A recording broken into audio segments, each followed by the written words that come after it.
All right, welcome back. This session is about punking neoliberal education, a disability studies approach to bridging pedagogy and activism through community partnerships, presented by Dr. Sara Acevedo, Christina Gray, Suzanne Stolz, Leonor Vanik, and Catalina Galvan. Please feel free to tweet and share the happenings at the summit by following us at INCL Disability. Or hashtag IDGS, hashtag including disability, hashtag 2023 Disability Summit, and hashtag Hope Punk. You got a lot of hashtag options. And this is where I now tell you that pursuant to Maryland law, we are required to provide verbal or visual notification of recording if you continue to participate after being notified that the activity has been recorded, which I'm doing now. Your consent to recording is implied. And I get to more happily tell you that accessibility services are provided for this session. We have American Sign Language interpreters whose videos will be displayed during the entire session. Attendees can pin videos or remove interpreters from the screen. For a better view and experience, we recommend you use a desktop device versus a mobile app. And cart service can be enabled by selecting the closed captioning feature located at the bottom bar within Zoom to enable live caption within Zoom or your own device by selecting a link that is in our chat. Please post all your questions to the chat. We will be selecting a representative sample of questions for presenters to answer in order to conserve time. Now I'd like to welcome our presenters to introduce themselves and describe themselves before beginning their presentation. We also ask that presenters with slides describe any images that they are using. I will stop share in order to make way for their presentation and turn it over to the team. Thank you so much.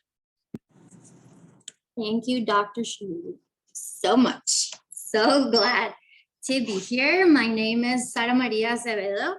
And I don't know why my name was just alone there, but I have my very, very wonderful co-authors and co-presenters. We are actually writing this topic, and we're writing together. We're co-writing a manuscript, a collective ethnography. So we're excited about that. It's not easy, but it's cool. I am mestiza, woman of pale skin. My hair is actually very curly, but I have it straightened out today in a bob kind of style, and it's light brown, I would say. I am wearing a little, I don't even know, it's like a long kind of blazer-like style. I don't know, this is like, what is it, plaited, I think. And it's, yeah, gray. And what else do I say? I don't even know. I have big brown eyes.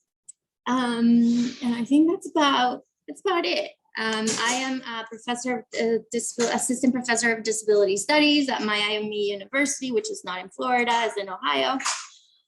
And I think that's it. I was born and raised in Colombia, South America. That's it. And I'm going to send it back to Suzanne, the lovely Suzanne Stolz.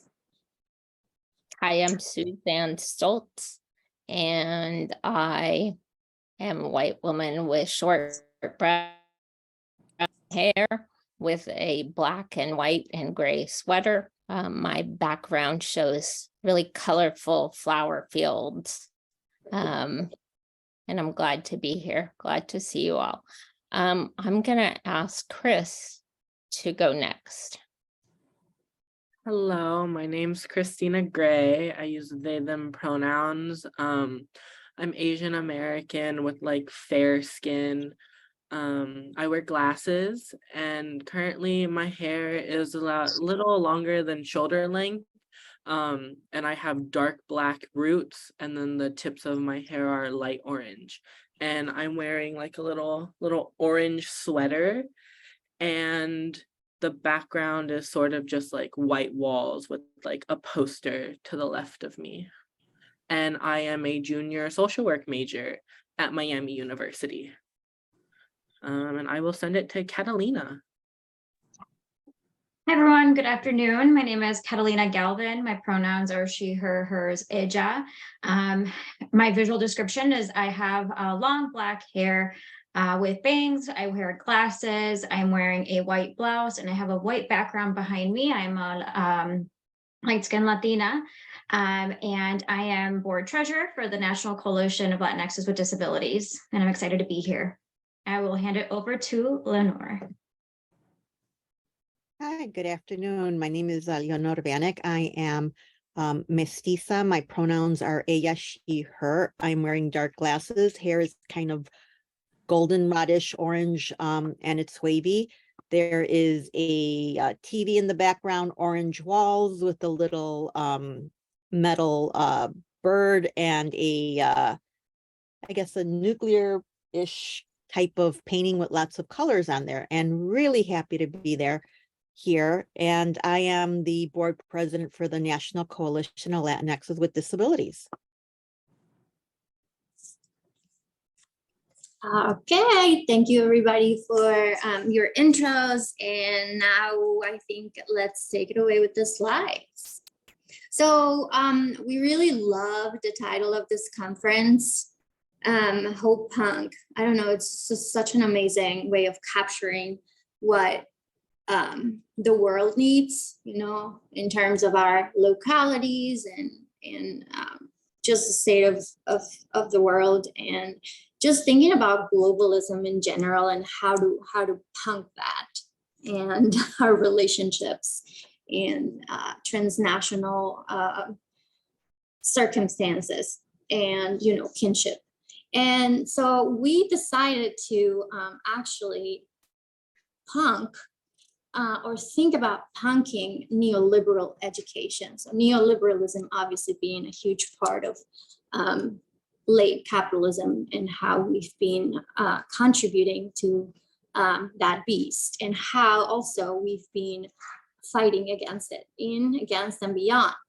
And so, yeah, punking neoliberal education. And then we continued with the work that we've been doing, thinking through disability studies and community partnerships to bridge pedagogy and activism, which is what I've been doing in my classroom with the support of my wonderful partners here and many, many others who can join us because they're like 30 partners, but I'm really happy to have this representation here. And so if we could please go to the next slide. Thank you. So I'm just going to talk to you about, this is a very linear, very neurotypical structure that doesn't really go well with my neurodivergent brain. I'm autistic, but I'm going to talk about this tomorrow in our panel, so please go. But anyhow, for the sake of linearity, let's talk about the context and background. So I'm going to tell you that, again, I'm an assistant professor of disability studies at Miami University, and the program is in a clinical department, which has been really, really, really, really incredibly challenging for me as a disabled person who does work in critical disability studies, right? Which is a very non-clinical, almost anti-clinical field. I've had the opportunity to work with students who are training to be helping professionals, and have had wonderful opportunities to work with them. And one of those examples of really wonderful working relationships is the relationship that I've had with my student Chris Gray, who's here. And I'm so unbelievably proud of the work that Chris has done and continues to do regarding this topic of bridging pedagogy and activism in ways that are perfectly connected and in sync with communities of struggle, communities of practice. I just wanted to call Chris really quickly and ask about the project that we did, right? The other panel that we did, and then I'll go back to talking about critical pedagogy. So I'm going to just say how you how we came up, mostly you, with the idea of the honors and doing the panel at Miami.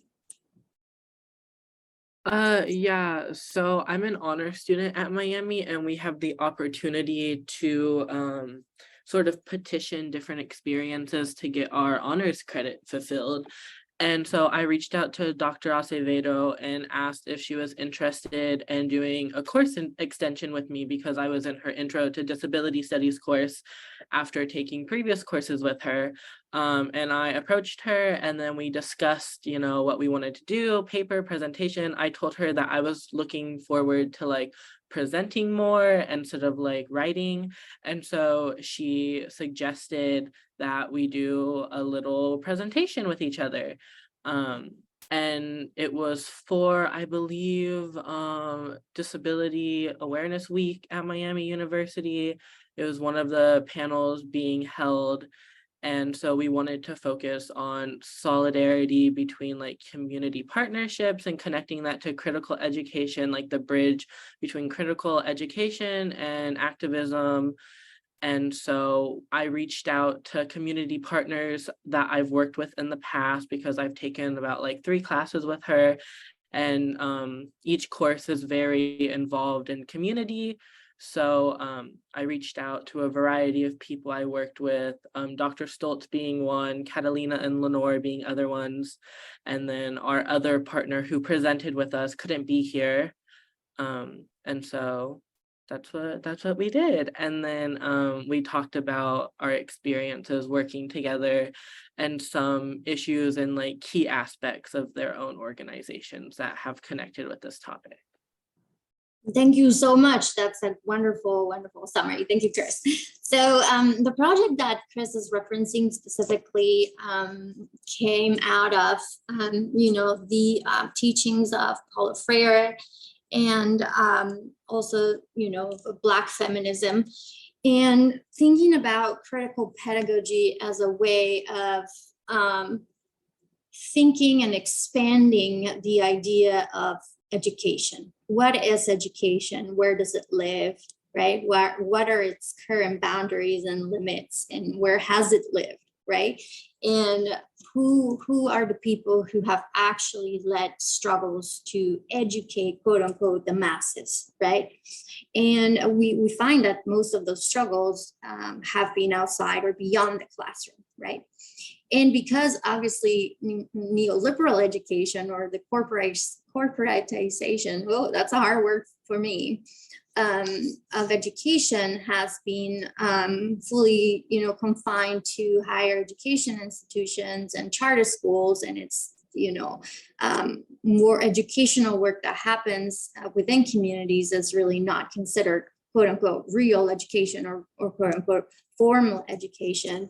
I thought about really bringing into the classroom these ideas of, critical consciousness, and understanding how intersecting systems of oppression are at play, and how we reproduce those systems of oppression, especially within academia.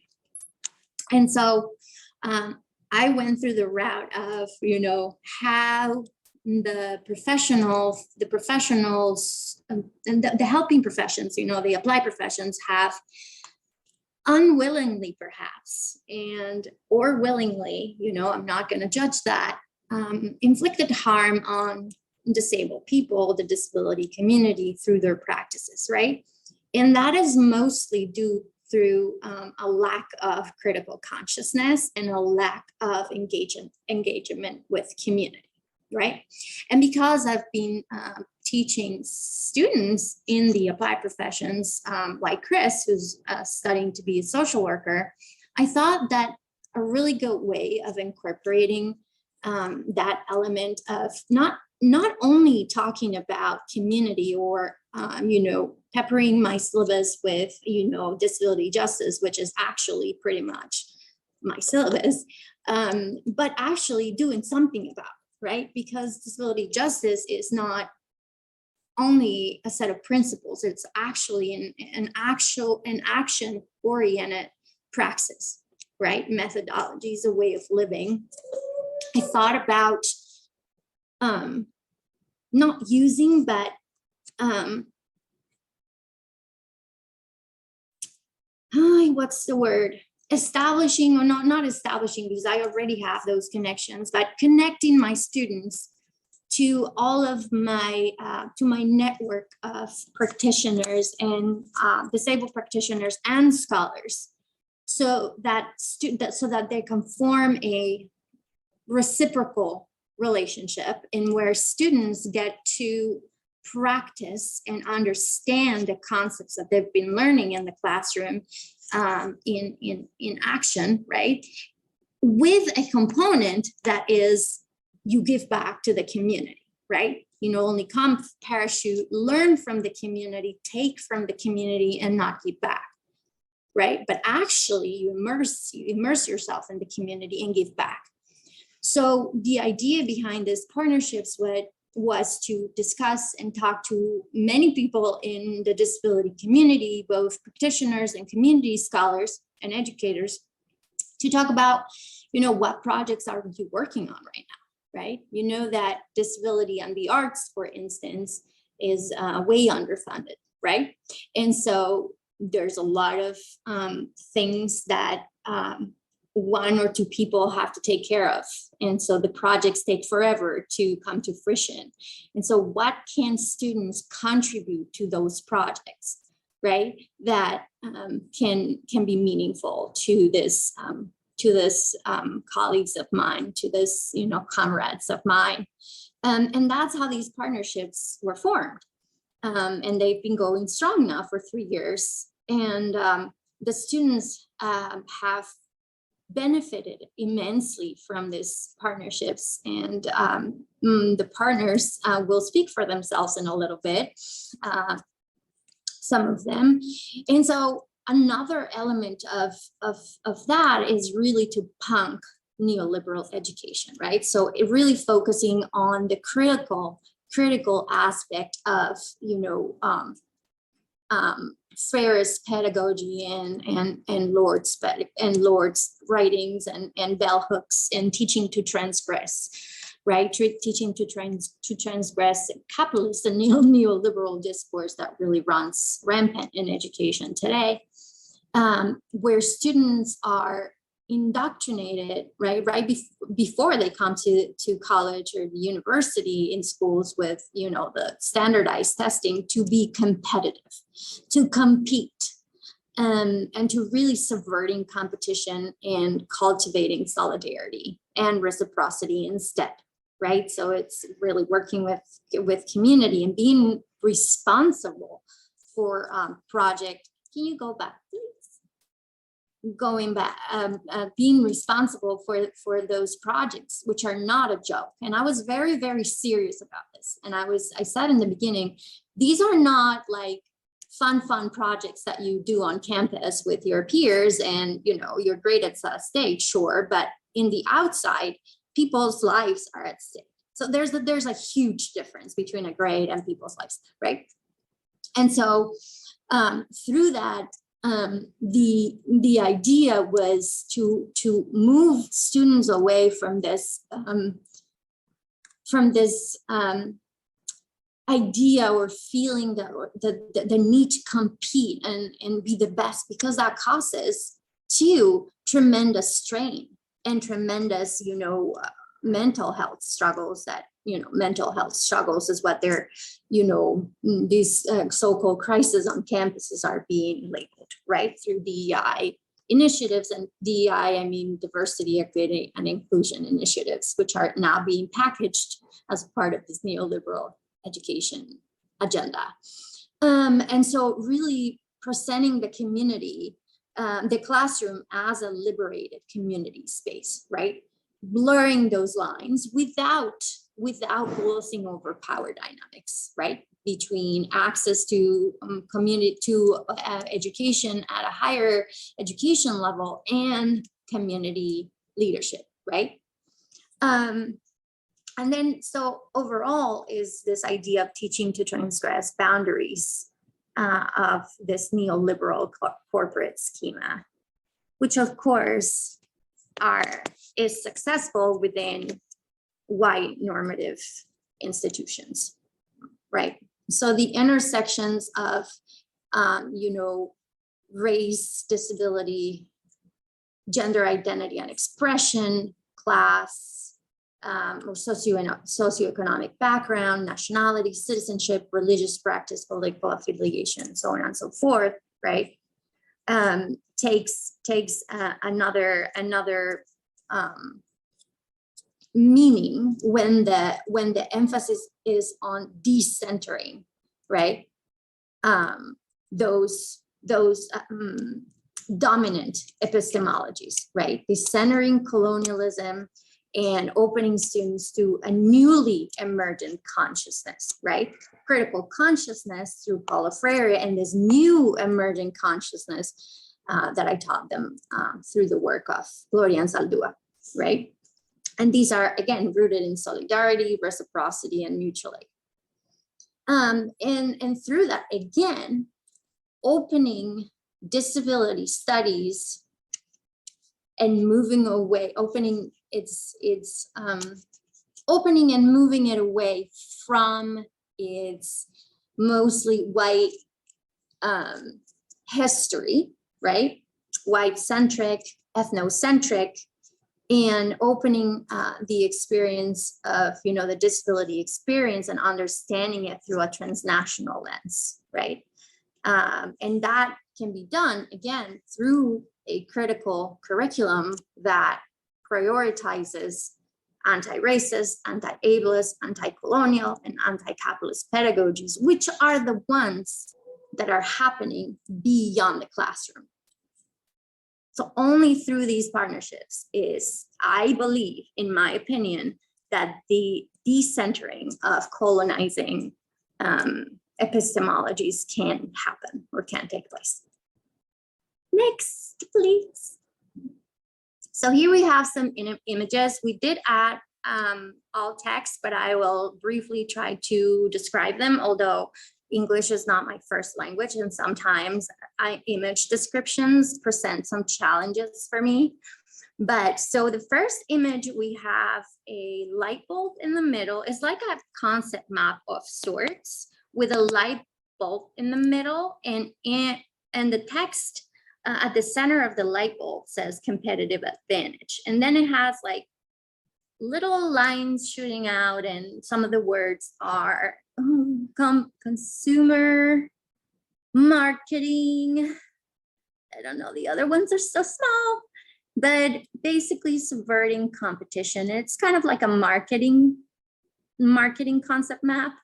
And so we're looking at subverting that schema, and then cultivating solidarity and reciprocity. You have three fists, three closed fists lifted up in the air against a pinkish background.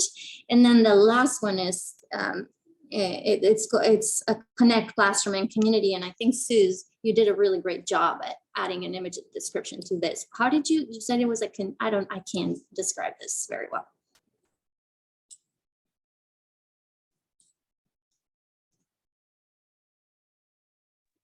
Sorry, I couldn't find my mute. I believe I described it as a representation of a network with pins pointed where the intersections happen of a network. Exactly. Beautiful. Thank you. All right. Next slide, please. Okay, so I'm now going to pass it on to Suze. Okay, I'm going to talk about the first one listed here, Teacher Leaders for Inclusion. This is a project that I started with some colleagues in 2020, and it came out of another project in which I work with K-12 teachers to teach them about the tenets of disability studies in education.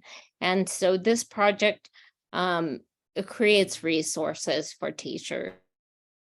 A lot of times when teachers get interested in disability, they find all kinds of resources that are special education resources. And we wanted to shift their thinking.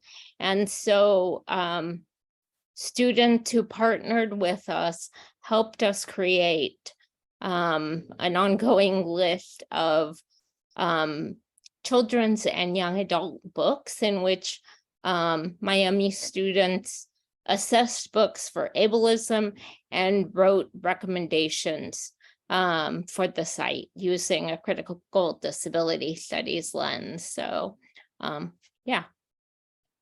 And I believe, is Leonor going to talk about the National Coalition? Yeah, I'll go ahead. Thank you.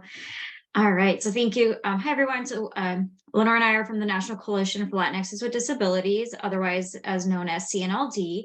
And it is a Latinx, Latina, Latino, Latina, Latinx disability-led organization, nonprofit. And we work in solidarity to affirm, celebrate, and collectively uplift disabled Latina, Latino, Latinxes through community building, advocacy, protection of rights, research, and education. And so the students for Dr. Sara's class, they worked with us in helping plan and gather information for our virtual conference that we've been working on, whether that be helping us develop some sponsorship language, letters, graphics through Canva, as well as identifying additional organizations and universities. So creating a list of folks we could invite for our conferences, helping us think of marketing strategies, tags, hashtags, all of that. And so they really helped us with a lot of the information gathering needed to the planning process of a virtual conference. But I would also like to add that we were also very purposeful on ensuring that they did their classroom schedules, their classroom time, because for us, it was how do we elevate them while they're doing some, fantastic work for us? How do we elevate them and really teach them about disability from a different lens, from the practitioner lens, but also from, the lens of, many of our, coalition members. So elevating them for us, I think, was the priority over having the work done throughout the conference, which they just excelled at. So, yeah.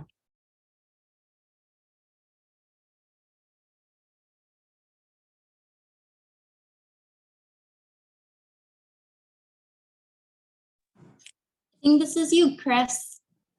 Yeah, I was trying to find my unmute button. I lost it for a second. Yeah, so this is an example of one of the projects I worked on. This was actually an example of what Dr. Stolz was talking about that her organization does. So I was able to read a number of books. I forget how many I read. I think I read around 4. And then as Dr. Stolz was talking about, I was able to analyze them through a critical lens, focusing on critical disability studies, which I really enjoyed this experience because I'm a reader at heart.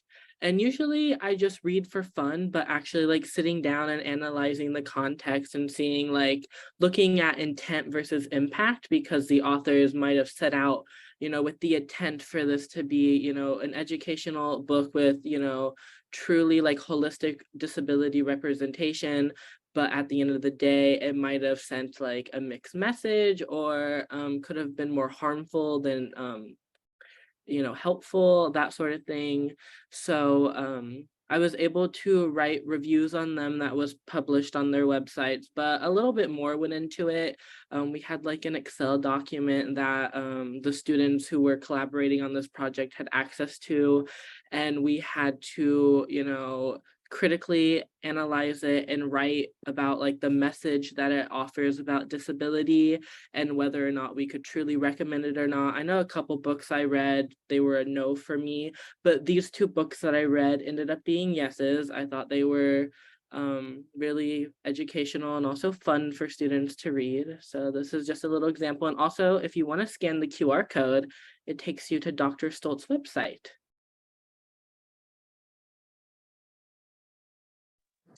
Excelente. Chris, do you want to tell us a little bit about the images on the covers of the book?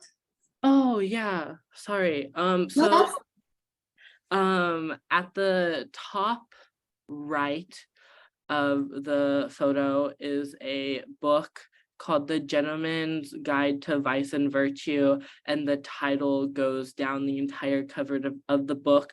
The letters are green outlined in yellow, and then in the background is a white man with sort of fair skin and sort of ashy hair, wearing sort of like, I don't know, a little Victorian suit outfit, with the author's name at the bottom of the book.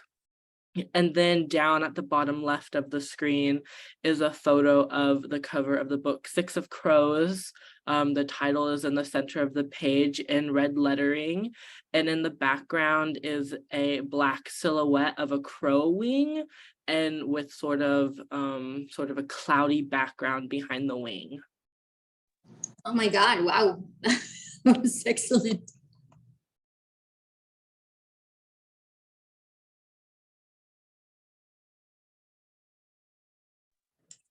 Okay, so we are going to continue a little bit with our, well, it's not so linear anymore, so I'm really happy about that, unintentionally. So we're going to tell you about a little bit about how we're writing this together. We decided on a collective critical ethnography or activist ethnography. I'm a trained cultural anthropologist who works on disability studies scholarship, obviously, mostly and primarily and only, I would say.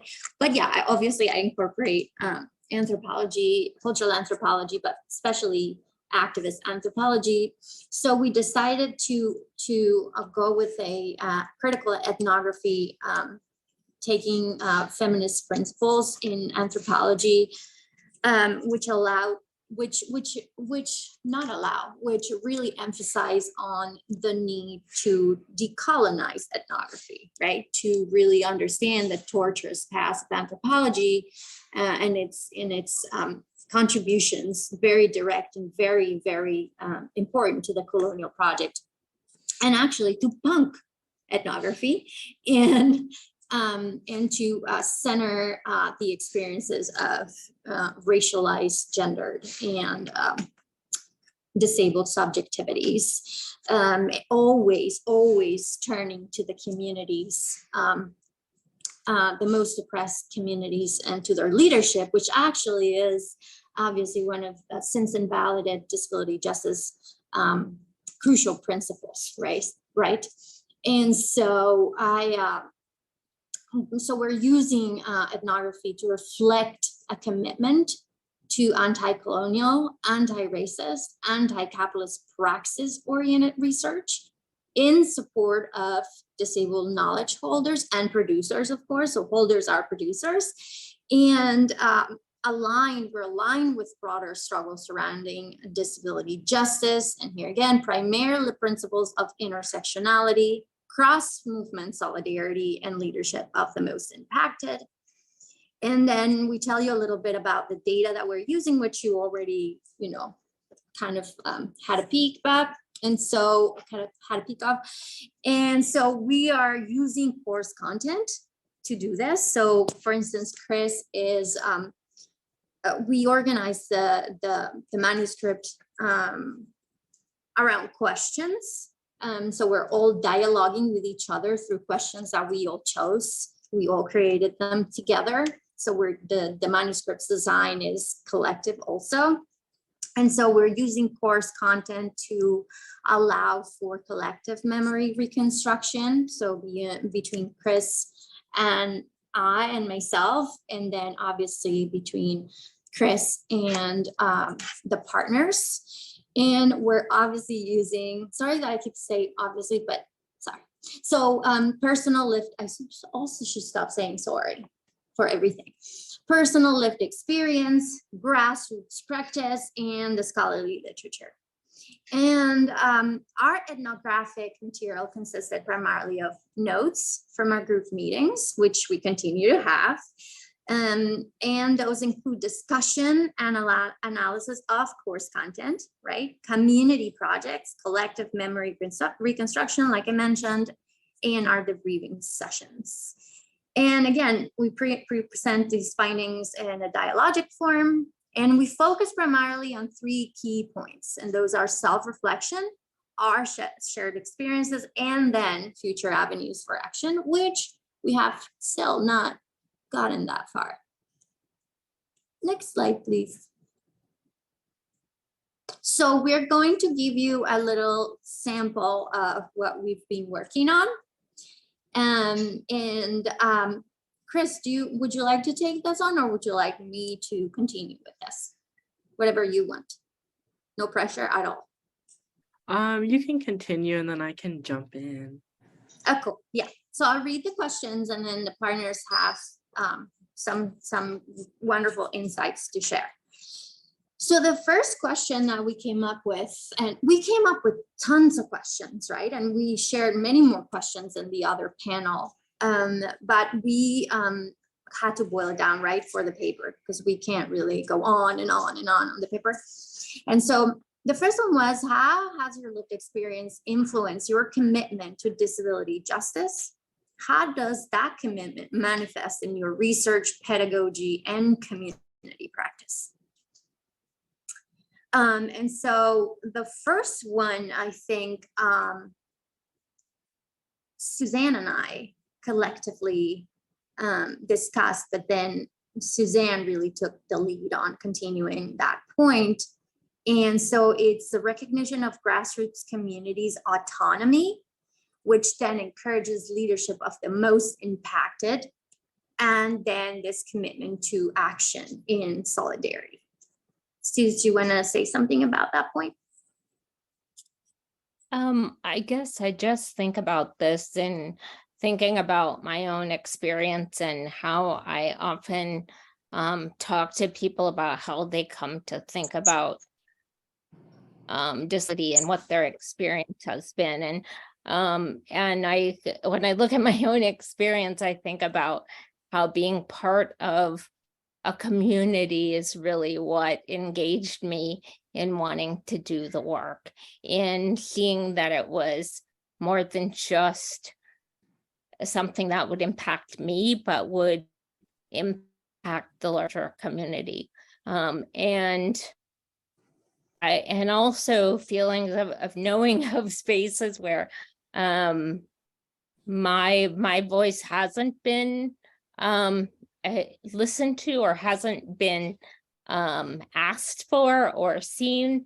And so that has made me really look for voices that are not often centered. And I've made that part of my practice to include those voices, to invite them into my classrooms, into learning spaces that I create. And Sins Invalid and the folks involved with that have definitely been influential, and I've often drawn from their work and brought it to my students. Yeah, and definitely. And I'll add a little bit to that. And when you mention those voices, you know, that are often drowned in medical and clinical discourses, right? And this is both the work that you and I both do in very different contexts.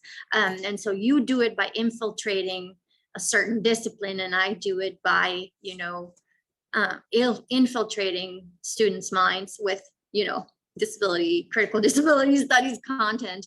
And so in this aspect of, like, you know, going back to teaching students and the helping professions, really emphasizing on body mind autonomy is so important, just because I remember working with during my dissertation with a group of autistic educators, community educators, leading a transition program in Berkeley, California. So pretty unprecedented to have 2 autistic adults leading a transition program for autistic youth, autistic and otherwise neurodivergent youth, right? And thinking about how the director of the program told me, you know, there's always this shield between professionals and ourselves, or guardians and ourselves and society. There's always this shield, right? There's always this, so there's no autonomy is so limited or non-existent, right? And so obviously, if there's no autonomy, clearly there's not going to be leadership.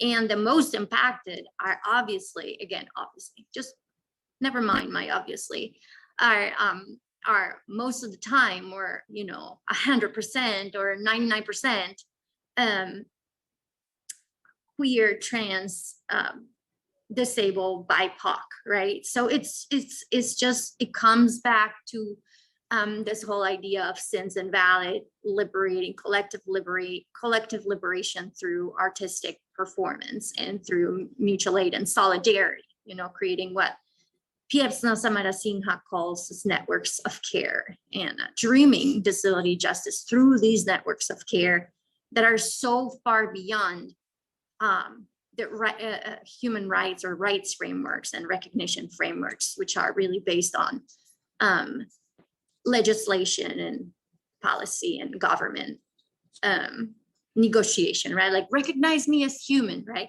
So disability justice says, oh, well, we recognize each other as human and as deserving, and so we will care for each other. So I think that level of autonomy that disability justice practitioners, autonomy is not the same as independence. I just want to make that clear, because it's obviously about interdependence on body-mind autonomy.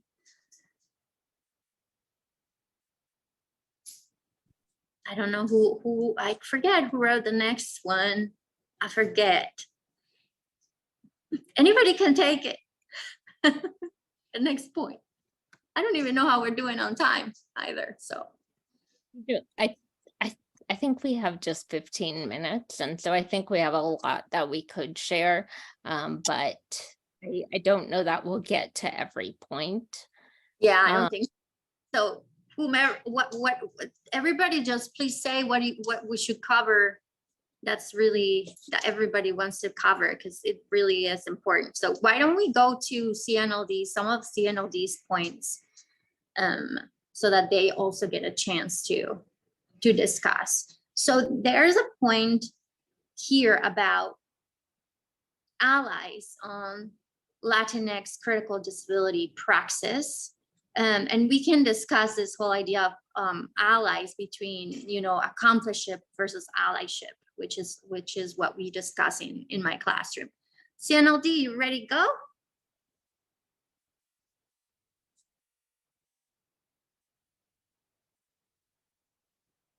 All right, so yeah, so with educating allies on Latinx critical disability praxis, I think for me what that is oh, sorry. Okay, I'm not muted. I thought I was muted for a minute. All right, so I think for me it's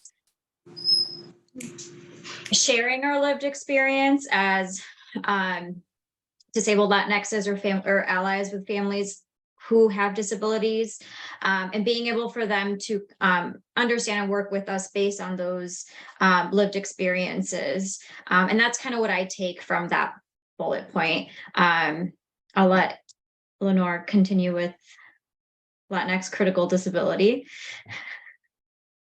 Yeah, we're not going to get real theoretical here because we don't have a lot of time on that, but more educating the Latino community on what disability is. Our Latino community really doesn't understand what disability justice is. They don't understand Latdis Crit. They don't understand disability studies. They don't even understand that they have rights with just having diabetes and that they're covered under the ADA. So it's really trying to educate and really push the envelope and actually break, right? Punk out, the normative discussions that are currently having. And so with having these conversations with the students and with other allies, that I just actually want to say that Sara is also a co-founder of CNLD. So we're going to put some information in the chat for everybody, but that's neither here or there.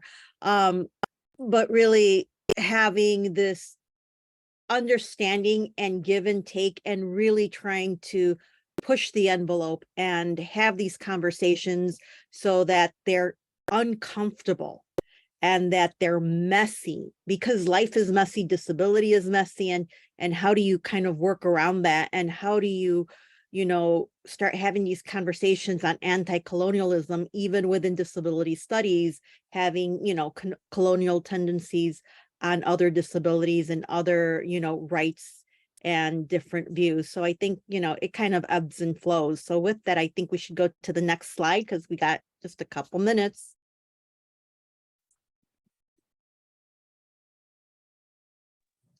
All right, so that's an excellent point in terms of, you know, again, decentering colonial epistemologies and thinking about how the global South, which is also, I'm not finding it such a useful term, just because it creates another binary, global South, global North, you know, but thinking about colonialism in neo-colonialism with neoliberalism, right? Thinking about those two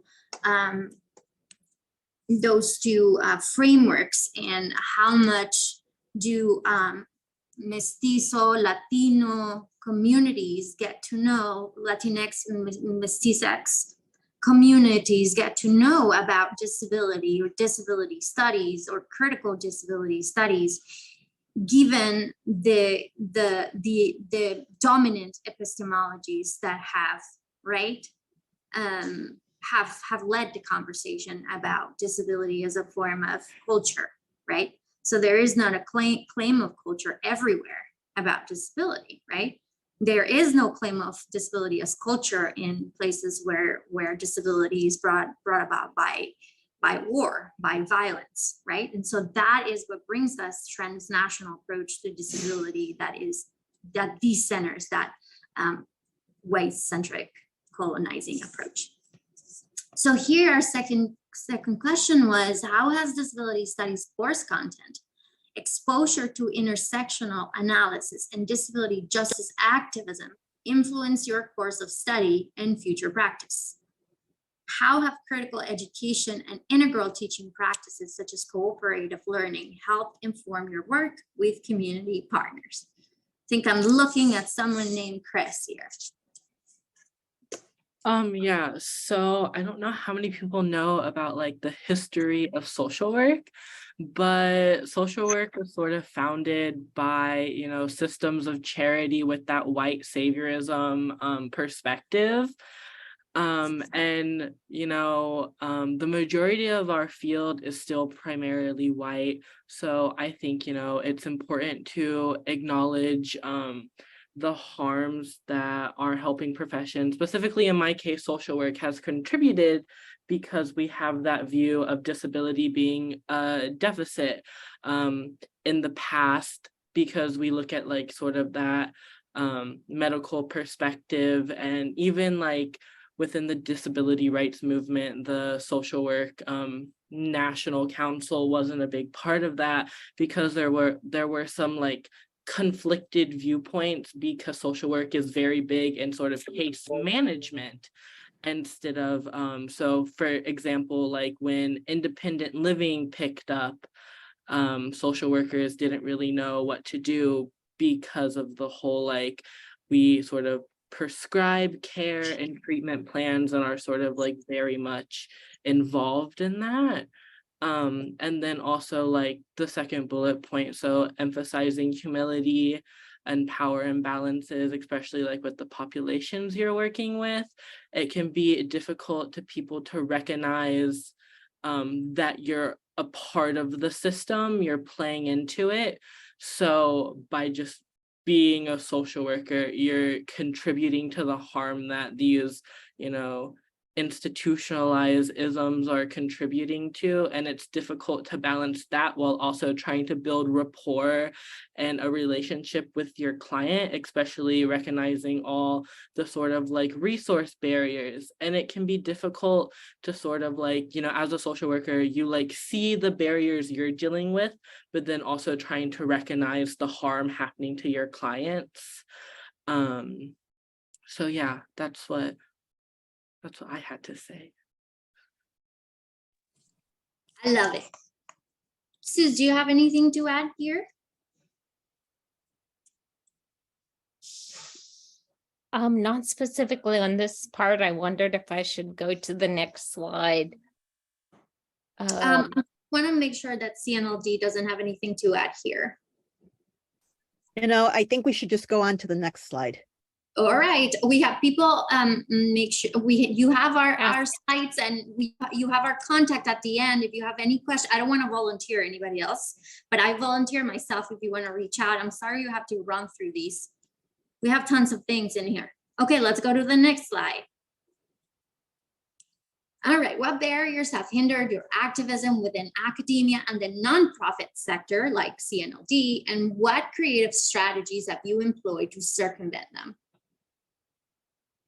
Suze, I think you have some. I can start this mainly because I think a lot about the stronghold of deficit thinking about disability within education. And I work with pre-service teachers and in-service teachers, and find that this system of special education has really impacted teachers and everyone's view of what is possible with disability, of what I guess even just conceptualizing what an asset-based view would be is really hard because of how ingrained the deficit views are. And I think too, I mean, there's so much about, well, in the system of special education, there's so much push on what support needs to be provided without really deep understanding of what access is. And so that really connects with the, having a collective belief or understanding that access is a shared responsibility, and that it looks different for different people. And so I guess the barrier is there, but as far as the collective strategies is really just making this part of people's critical consciousness, bringing awareness, pointing out the work of activists and artists, and having teachers and students engage with that in the way students in Dr. Acevedo's class have engaged with these projects. I should stop talking and let someone else jump in. CNLD. Yeah, so I think for us, we're coming at it from a different perspective of how do we safeguard our Latino disability community and partners within the coalition as we start to elevate them and have them, we want to pipeline them to become a master's in whatever, in archaeology and engineering. I'm an urban planner by trade. So, in English and whatever, in art. So how do we pipeline individuals? So when we are working with different universities and partnering, we were founded, most of us, I think we were academics when we created CNLD. And so we also understand the issue of tenure track and playing the game and how do we push back. And I think for us with CNLD, we have that luxury to be able to elevate other disability, Latino, and marginalized scholars in academia, in and without, and also to start pipelining. So for us, it's how do we safeguard everybody's educational attainment? Again, I think Chris will attest to the fact that we were on her with respect to disability, making sure all her projects were done. We really cared more about the individual and the student, and making sure that they're safeguarded, as opposed to having the university come in and say, this is what we're going to give you for $500. This is the partnership we're gonna have, and we're pushing back. So I think it's this really give and take with your partners, and having those discussions on how do you collectively and smartly, because every partner is different on where they are in the tenure track area and outside of tenure track. So, I mean, we can go on and on with, there are so many issues with academia right now, but that's neither here or there. So, wow. And we did this all through, Dr. Sara's class. So, I think is really important when we're looking at having good reciprocal relationships and being able to ebb and flow and really understanding this mindset and body set of space time and mind time that is not relatable to other academic fields outside of disability studies and re-educating everybody. So yeah. Yeah, those are all excellent points and very relative to thinking about crib time versus capitalist time or neoliberal time. All right, do we have a next slide and do we even have time for it? It's the question. We have just 2 minutes left. So I wondered if would you rather take a question? Can we see the Rather next than go slide just for the photo, just for the image, because I love it. Do we have the image in there, the axis is love? Do we? No, I didn't put the axis is, oh, it's in the presentation for tomorrow. Never mind, but we put the hashtag. We put the hashtag, we love it.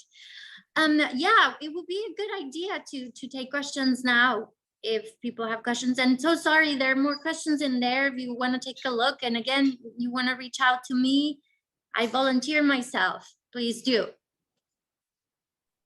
Yeah, we have one question in the chat from Ron saying, how do you incorporate reclamation of indigenous knowledge or systems of care or cultural mythology into decolonizing disability studies, specifically in decreasing stigma around disability that stems from Western or Christian worldviews of disability as a moral failure? I can get us started quickly. There's a paper coming out that I co-wrote with Lydia X.E. Brown. I don't know if you know Lydia, but a lot of people know Lydia. But Lydia is an autistic activist and attorney, and Lydia does work with many communities, and we both work in the Autistic People of Color Fund. And we collaborate with indigenous communities, and we also collaborated with somebody in that paper with someone who is whose expertise is on the settler state. So we talk about special education as a site of control and biopower, biopolitics through that lens of the settler state. So we talk about indigenous knowledges.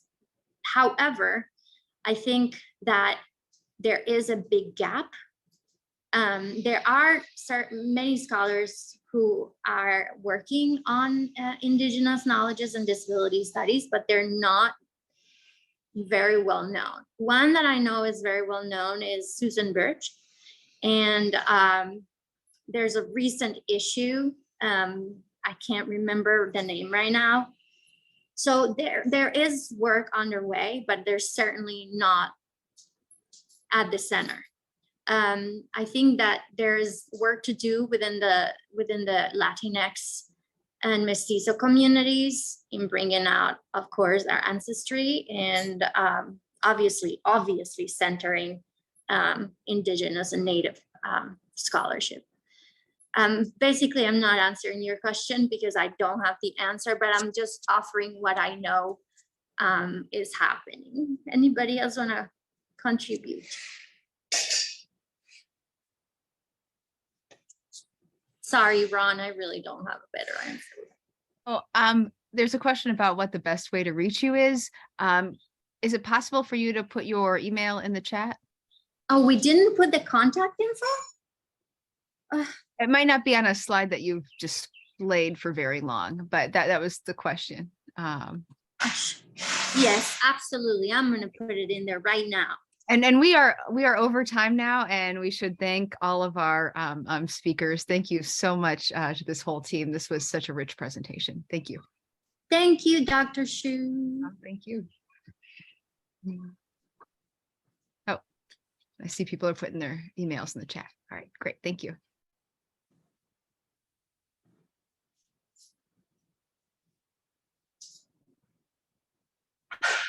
And thank you, everybody who attended.